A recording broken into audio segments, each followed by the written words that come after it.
ikaw? Tulog ka na. Bukas. May pasok ka pa. Sige. Bakit? Ano? Sige, tulog. Matulog ka na, anak. Tulog.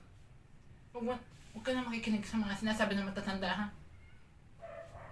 Pupunta ako. Sabi mo susunod ako. Ano nangyari dito?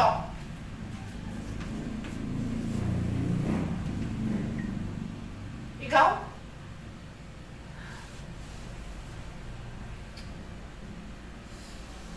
Bakit mo ginawa yan? Umamin ka sa akin. Umamin ka sa akin. Bakit mo ginawa sa akin yun? Huwag mo akong iyak-iyakan. Dahil hindi kita tinuring kapatid. Nagpakita ka pa talaga dito? Ha? Kahit kapatid kita, wala akong pakialam.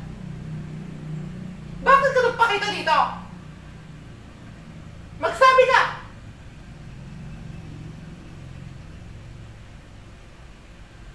Ano? Ma!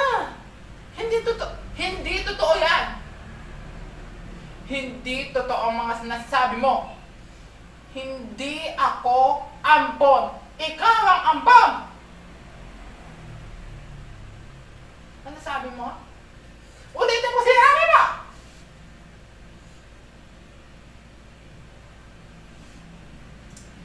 Ano? Ulitin mo sinabi mo! Hindi ka ba nahiya? Ang daming tao na mga nakakita sa iyo. Ang dami na ng mga tao nakakaalam na ganyan ang ugali mo sa akin. Kaya ikaw ang nagkukulo din sa pamilya natin. Hindi ako. Hindi ako ampon. Pero ikaw ang ampon. Sige. Mag-test tayo. Mag-test blood tayo kung sino sa atin ang ampon. Magsabi tayo. Titingnan natin kung sino.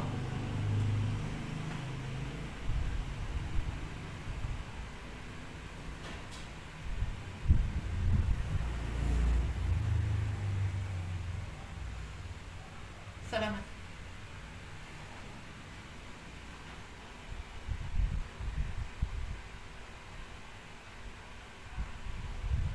Okay po.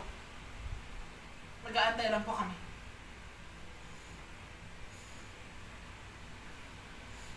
Ma.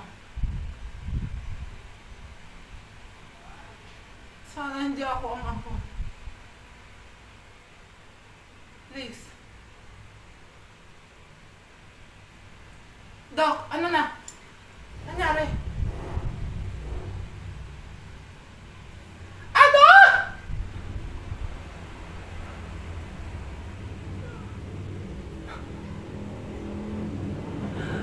Bakit?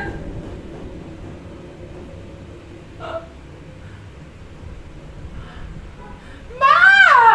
Bakit mo ginawa sa akin yan? Bakit mo ginawa sa akin yan, Ma? Bakit mo ginawa? Bakit mo ginawa sa akin yan?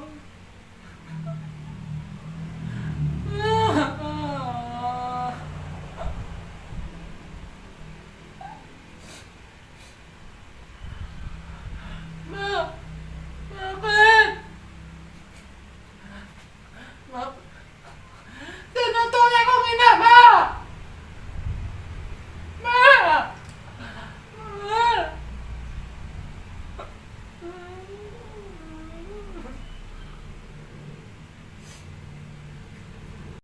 Hoy!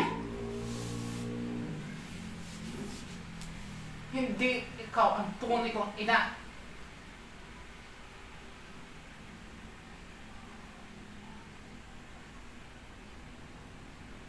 Huwag mo ako lokoran. Hindi ikaw ang tunay kong ina. Wala akong ina na ganyan! Si Beverly talaga hindi ikaw.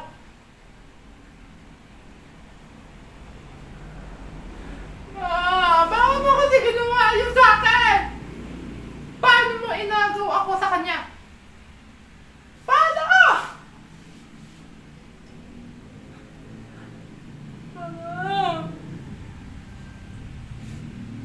Bakit?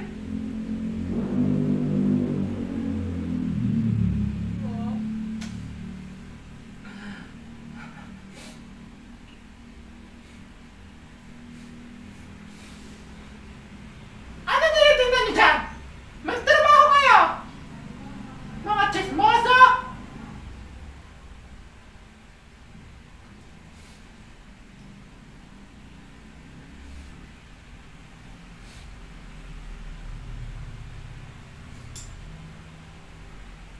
Sa sunod ma.